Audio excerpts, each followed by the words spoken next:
BA द्वितीय वर्ष की कक्षा में आप सबका पुनः स्वागत है। अब हम अपने सूक्त के आगे के जो 5 मंत्र हैं उनका अध्ययन करेंगे। यहाँ पर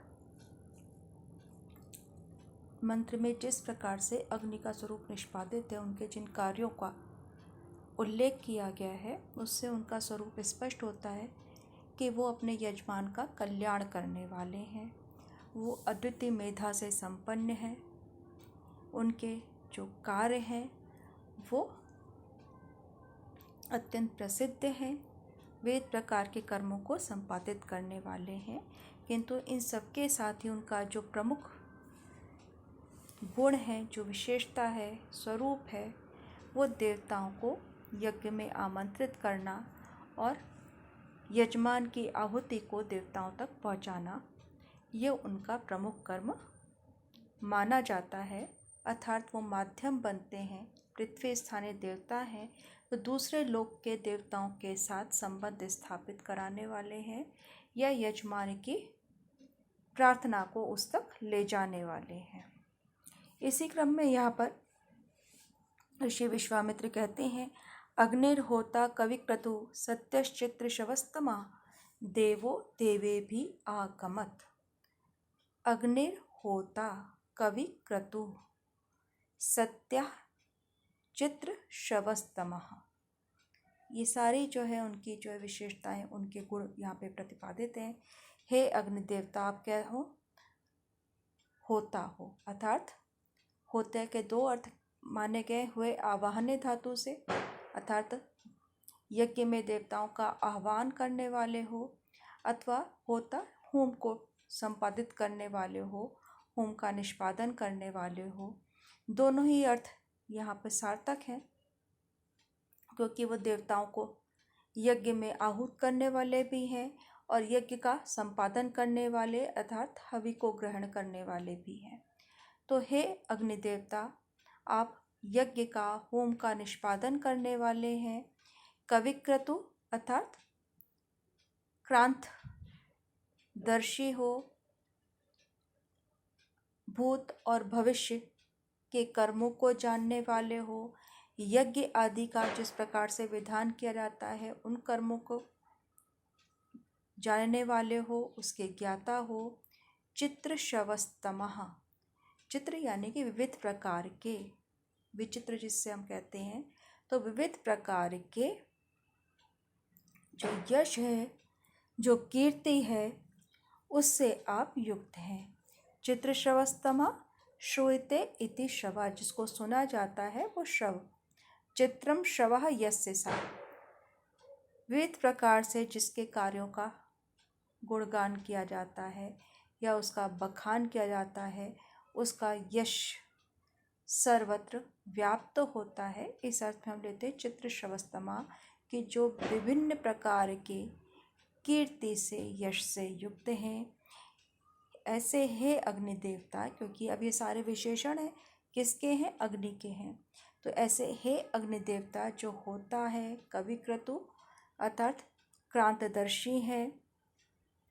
कविक्रतु यस्य सा अथवा कविश्च असौ क्रतु, इस प्रकार से इसका विग्रह किया जाता है। तो जो भूत एवं भविष्य के यज्ञ आदि कर्मों को जानने वाले हैं, उसके ज्ञाता हैं। विविध प्रकार से जिनकी कीर्ति का, जिनके प्रशस्ति गान किया जाता है, इस प्रकार के यश से युक्त हैं आप। ऐसे है अग्नि देवता।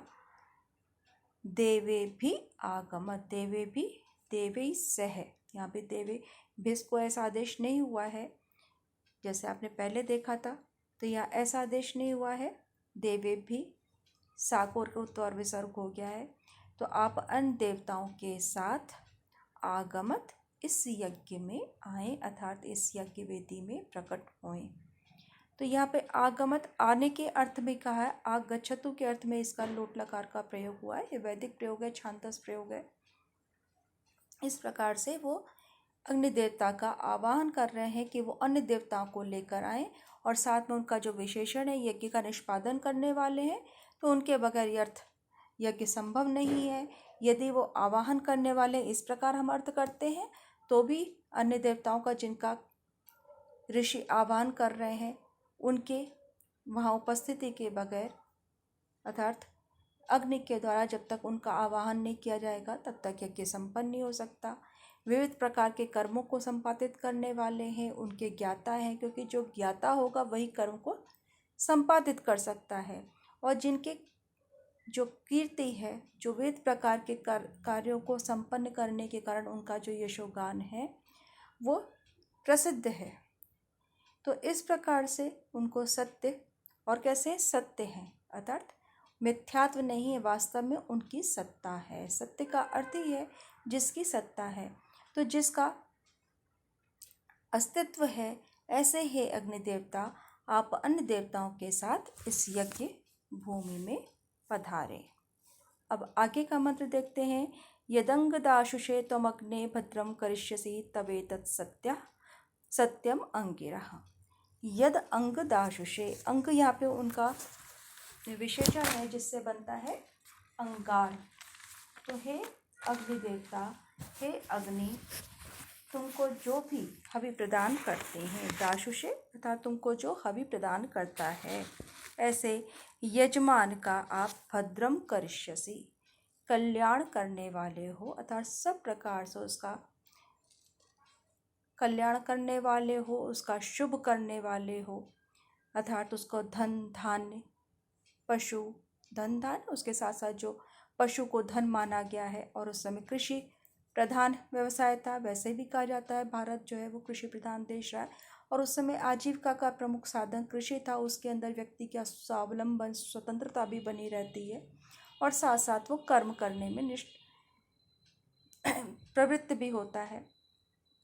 तो उस प्रकार से पशु आदि के प्रदान देने के द्वारा जो यजमान का कल्याण करने वाले हैं, तब एतत् सत्यम अंगिरः, ऐसे हे अग्नि देवता, आप अंगिरा के जनक हो, अंगिरा मुनि को, अंगिरा ऋषि को जन्म देने वाले हो, अथवा अंगार के कारण भी अग्नि का जो सार्थकता है, अंगार के कारण दोनों ही रूप में अंगार रूपी अग्नि देवता या अंगिरा ऋषि को जन्म देने वाले हे अग्नि देवता, आपके संबंध में तब एतत् सत्य, तब इत सत्य अर्थात आपका जो ये स्वरूप है वो वास्तविक है, सत्य है, इसमें किसी प्रकार का संदेह नहीं है, किसी भी प्रकार की शंका नहीं है।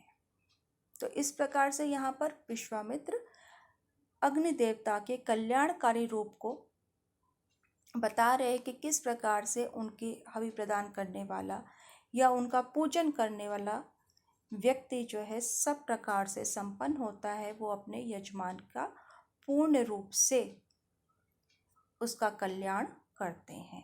अब इसको यदि हम प्रतीकात्मक रूप में ले तो कह सकते हैं कि अग्नि जो है वो ऊर्जा का प्रतीक है, बगैर ऊष्मा के जीवन संभव नहीं है। तो जब तक अग्नि नहीं होगी, अग्नि के आविष्कार को इसीलिए बहुत बड़ी क्रांति माना जाता है कि ये अग्नि का आविष्कार होना व्यक्ति के जीवन में, जो हमारे मनुष्य की जो योनि है उसके वो विकास की कथा है कि किस प्रकार से उसने जब अग्नि को खोजा, क्योंकि अग्नि जो प्रारंभ में जो अग्नि प्रज्वलन किया जाता था वो अरणियों को के घर्षण से किया जाता था, जो स्वरूप हमें हवन इत्यादि में देखने को मिलता है। अब तो प्रतीकात्मक रह गया, लेकिन अरणि मंथन के द्वारा उसको उत्पन्न किया जाता था। तो उसमें जो छिपा हुआ था, आपके अंदर एक ऊर्जा छिपी हुई है जो आपकी कार्य करने की क्षमता को बढ़ा देती है, ऊष्मा प्रदान करती है, जीवन देती है। और हमारे भौतिक जीवन में भी यदि देखें तो हमारे बहुत सारे जो कार्य हैं उनको सरल बना देती है। तो इस प्रकार से प्रतीकात्मक रूप में भी हम जब उसका अर्थ ग्रहण करते हैं, उसके महत्व को जानते हैं, तो अग्नि का जो महत्व है वो स्वतः सिद्ध हो जाता है, जिसके लिए उनका स्तुतिगान किया गया है। अब आगे के मंत्र को देखते हैं। उपत्वाग्ने दिवे दिवे दोषा वस्तर धिया वयम नमो भरंत एमसी। उपत्वाग्ने दिवे दिवे दोषा वस्तर धिया वयम नमो भरंत एम असी। कि अब वो क्या कह रहे हैं, हे अग्नि देवता, उप त्वा अग्ने, अग्नि यहाँ पे संबोधन है, हे अग्नि देवता, वयम यानी कि हम सब ऋषि जो मनुष्य हैं, दिवे दिवे प्रतिदिन दोषावस्था रात दिन धिया अपनी बुद्धि से, अपनी समस्त जो हमारी अंदर जो विद्या है, कौशल है, बुद्धि है, यानी कि पूर्ण रूप से अपनी सामर्थ्य से नमः आपको नमस्कार करते हुए, भरंता करते हुए। तो आपको हम अपनी बुद्धि से, अपने सामर्थ्य के अनुसार दिन रात प्रतिदिन हम आपको नमस्कार करते हैं। उपत्वा आ ई मसी, और इस प्रकार से नमस्कार करते हुए, आपको नमन करते हुए हम आपके उपत्वा तुम्हारे समीप, उप त्वा, त्वा माने तुम्हारे, उप माने समीप, तो हम तुम्हारे निकट पहुँचते हैं। तो जिस प्रकार से यहाँ पे है कि यज्ञ का अनुष्ठान करते हुए यजमान साक्षात अग्नि का अनुभव करता है, तो इस प्रकार से दिन रात वो अपनी बुद्धि से, अपनी मेधा से उसका नमन करता रहता है, उसके आगे नतमस्तक रहता है, और इस प्रकार से वो निरंतर उसके सामीप्य को, उसके नैकट्य को प्राप्त करता है।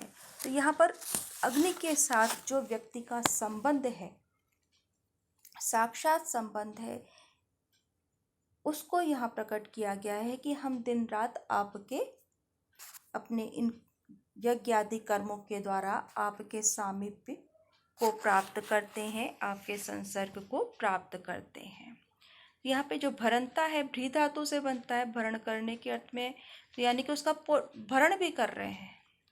भरण करने का अर्थ हुआ कि हम उसको जब प्रज्वलित करते हैं तो उसको समृद्ध करते हैं, समृद्ध करते हैं, उसको प्रज्वलित करते हैं। तो निरंतर नमन करते हुए, उसका भरण करते हुए उसके निकट पहुँचते हैं। तो जो आपको कल बताया था कि वैदिक संस्कृति के अंदर देवता और मनुष्य योनि जीव का जो संबंध है वो परस्पर उपकारक है, वो एक दूसरे का वर्धापन करते हैं, और इस प्रकार से सह अस्तित्व का जो सिद्धांत है कि दोनों की सत्ता बनी हुई है, दोनों एक दूसरे के लिए उपयोगी हैं, दोनों एक दूसरे के बारे में विचार करने वाले हैं, एक के बगैर दोनों दूसरे की सत्ता संभव नहीं है। और उसके इस रूप को कि यदि कोई दिव्य शक्ति है भी, तो उस दिव्य शक्ति का भी अस्तित्व उस जगत के कारण है, यहाँ ये बात कह सकते हैं स्थूल रूप में, तो उस जगत के कारण है। यदि उसको देखने वाला, उसका अनुभव करने वाला नहीं होगा, तो संसार के सामने वो सिद्धांत प्रकट भी नहीं होगा। तो वो एक दूसरे को विकसित करने वाले हैं, एक दूसरे की वृद्धि करने वाले हैं, उत्कर्ष पहुंचाने वाले हैं। इस प्रकार से जो ऋषि परंपरा है, जो नित्य कर्म है, उसके द्वारा वो उस देवत्व के निकटता को प्राप्त करते हैं। देवो भूत्वा देवान यजेत का जो संकल्प है, जो सिद्धांत है, वो धीरे धीरे शनि शनि व्यक्ति के अंदर प्रवेश करता है, और वो स्वयं भी देवस्वरूप होने लगता है। अर्थात जब किसी भी चीज़ का निरंतर पुनरावृत्ति करते हैं, बारंबार उसका उच्चारण करते हैं, उसको अनुभव करते हैं, तो एक ऐसा समय आता है, एक बिंदु पर जाकर उसकी जो लिप्सा है, लालच है, भोग की जो अभिलाषा है, या भौतिकता के प्रति जो आकर्षण है, वो धीरे धीरे करके कम होता जाता है, और वो अपना जो मूल स्वरूप है उसको प्राप्त करने में, उसका दर्शन करने में समर्थ हो जाता है।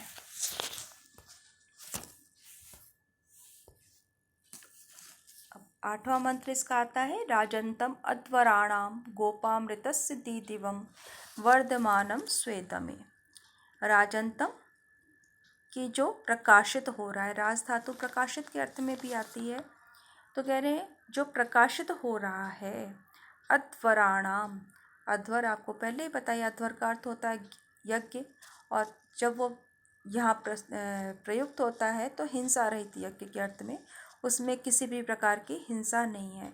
तो ऐसे यज्ञों के जो गोपाम रक्षक हैं, ऋतस्य दिवम, ऋत को प्रकाशित करने वाले हैं। ऋत यानी जो वैदिक नियम है, जो सत्य है, ऋजुता जिसमें है, तो जो ऋत का नियम है, तो ऐसे कर्म फलों को सत्य जो जिस पर निरंतर ऋत का जो सिद्धांत है, जिसके ऊपर ये सृष्टि चलती है, उसको बारंबार प्रकाशित करने वाले हैं, प्रकट करने वाले हैं, तथा अपने स्वेद में, अपने घर में या अपनी यज्ञशाला में जो निरंतर वृद्धि को प्राप्त होते, वर्धमानम, वृद्धि को प्राप्त होते हैं, अर्थात समृद्ध रहते हैं, निरंतर जो प्रकाशित रहते हैं, ऐसे उस अग्नि देवता के निकट हम जाते हैं या उसको प्राप्त करते हैं। तो यहाँ भी ये अग्नि का जो स्वरूप है वो प्रकाशक स्वरूप हमें दिखाई पड़ता है। अध्वराणाम गोपाम के द्वारा जो यज्ञों के रक्षक हैं, अर्थात यज्ञ जो है अग्नि के द्वारा ही, अग्नि के माध्यम से संपन्न होता है। जिस उद्देश्य से किया जाता है वो उद्देश्य भी उसी के द्वारा प्रकट होता है। और इस प्रकार से उन हिंसा रहित यज्ञों के जो रक्षक हैं, जो सत्य का पालन करने वाले हैं, ऋत के नियम का पालन करने वाले हैं, कर्म फलों को प्रकाशित करने वाले हैं, व्यक्ति के जो अपना घर है, जो उसकी यज्ञशाला है, उसमें जो निरंतर वृद्धि को प्राप्त होते हैं, ऐसे अग्नि देवता के निकट हम जाते हैं। तो यहाँ भी उनका जो लोक कल्याणकारी रूप है वो प्रकट होता है। अब इस जो आपके सिलेबस में है, तो इस पहले सूक्त का, पहले मंडल के पर जो पहला सूक्त है उसका ये नवा मंत्र है पहले जो है। तो सा नः पितेव सूनवे अग्ने सुपायनो भव सचस्वान्न स्वस्ते। तो ऐसे सा अग्नि, ऐसे है अग्नि देवता, कैसे? सूनवे पिता एव, जैसे पुत्र के लिए पिता, सुपायनो, सरलता पूर्वक प्राप्त होने योग्य होता है, सुलभ होता है, उसी प्रकार से आप भी हमारे लिए हुए। बड़ा ही व्यवहारिक यहाँ पे दृष्टांत दिया है। हम सब के जीवन में ये अनुभव है कि जिस प्रकार से हमारे माता पिता तक हमारी पहुँच बड़ी सरलता से होती है, उसमें किसी प्रकार का व्यवधान नहीं है, किसी प्रकार की औपचारिकता नहीं है, एक जो बड़ा सहज स्वाभाविक संबंध है, उसमें पुत्र जो है पिता के अपनी कोई भी कष्ट कहते हुए, अपनी कोई भी बात कहते हुए उसके मन में किंचित शंका नहीं होती कि ये बात कहूँ या न कहूँ। वो एक बड़ा सहज संबंध है। उसी प्रकार से यहाँ पे यजमान कहता है, जिस प्रकार से पुत्र के लिए पिता सुलभ रहता है, सदैव उपस्थित रहता है, उसी प्रकार से आप हमारे लिए सुपायनो भव, अर्थात सुप्राप्य होएं, कल्याण करने वाले होएं, सचस्वा न स्वस्ते, और हमारे कल्याण के लिए सचस्वा अर्थात हमारे संग रहें, निरंतर हम आपका साथ बना रहें, अर्थात आपके नैकट्य में निरंतर हमारा कल्याण होता रहेगा। इसलिए आप सदैव हमारे घर में विराजमान रहें, सदैव हमारे साथ रहें। तो यहाँ भी बड़ी सहज जो उनका अभिलाषा है वो बड़ी सहज है कि जिस प्रकार से पिता अपने पुत्रों के लिए सदैव उपलब्ध रहता है, उसी प्रकार से आप भी अपने यजमान के लिए या मेरे लिए निरंतर उपलब्ध रहें, सुप्राप्य रहें और हमारे कल्याण के लिए सदैव हमारे साथ रहें। तो यहाँ जो एक लौकिक दृष्टांत है, जो पिता पुत्र का संबंध है, जो एक मानवीय जो पक्ष उसमें हमें दिखाई पड़ता है, जो संबंधों का सहज प्रवाह जिसमें दिख रहा है, या कहना चाहिए कि जो मानवीय मूल्य या जो नैतिक मूल्यों की या मानवीय मूल्यों की जो परिणति है कि किस प्रकार से संबंधों में अंतरंगता रहे, आत्मीयता रहे, कि एक व्यक्ति दूसरे से कुछ कहते हुए किसी प्रकार की हिचक का अनुभव ना करे, वो संबंध हमें यहाँ पर दिखाई पड़ता है ईश्वर के साथ, देवता के साथ, जिसकी वो स्तुति कर रहा है। इसीलिए कह रहे सुपायना शोभना उपायना यस्य। सचस्वा का भी शच धातु है, उसका लोट लकार का सचस्वा पद हमारे साथ रहें, हमारे निकट रहें। इसमें विश्वास भी बना रहता है कि कोई व्यक्ति ऐसा है जो निरंतर हमारे कल्याण के लिए हमारे साथ है। यहाँ पर आपका ये जो पहला अग्नि सूक्त का जो पहला आपका वैदिक सूक्त में है वो यहाँ पे